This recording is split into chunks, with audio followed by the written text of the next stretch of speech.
I have spent about 150 hours playing Arknight's Endfield so far.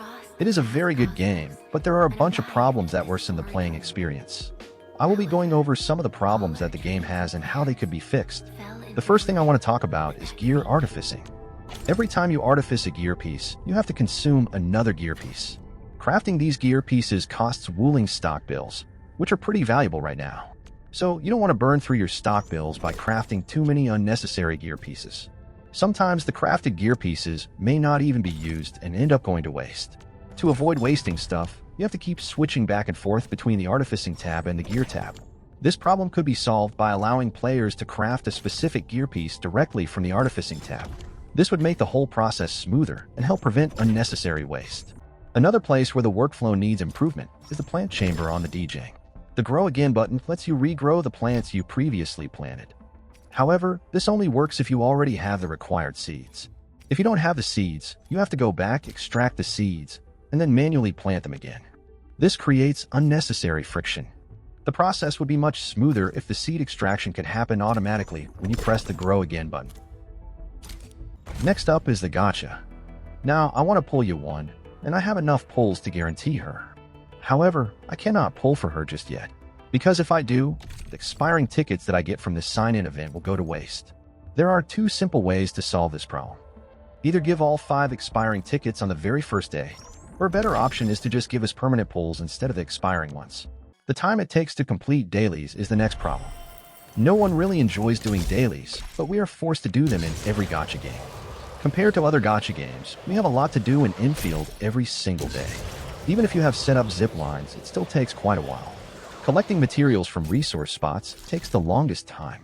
Right now it's somewhat manageable because we only have 8 regions, 6 in Valley 4 and 2 in Wuling. But as more regions are added, the time needed will only keep increasing.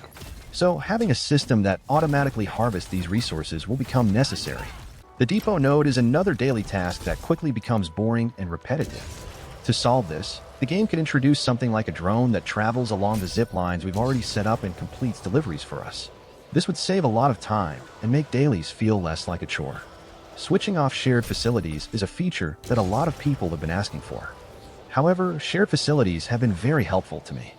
The combat facilities near the energy spots, the memo beacons, and the stash facilities are all very useful. The shared zip lines also helped me while I was building my own zipline network. Instead of having one master switch that turns all shared facilities on or off, I think it would be better to add a filter system. This filter would let players choose which facilities they want to see and in which regions. That way, areas you have already developed won't feel cluttered, and you can still benefit from shared facilities in regions where you haven't placed much yet. Another feature that I want the devs to implement is regional blueprints. In every single region, we have to place relay towers, pylons, mining rigs, and ziplines. Doing this is essential to progress in the game.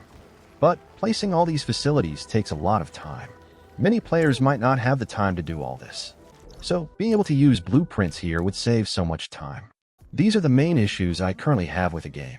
Along with this, there are a bunch of other commonly asked features that need to be implemented as well. First, we need faster sanity recovery. Progress feels too slow at the current rate. The amount of materials required to level up characters should also be reduced. Despite playing since day 1, I barely managed to build one full team. We also need more pulls. This includes standard pulls, as they are an important source of arsenal currency for the weapon gacha. Finally, having the option to delete past quest resources will be a nice quality of life improvement.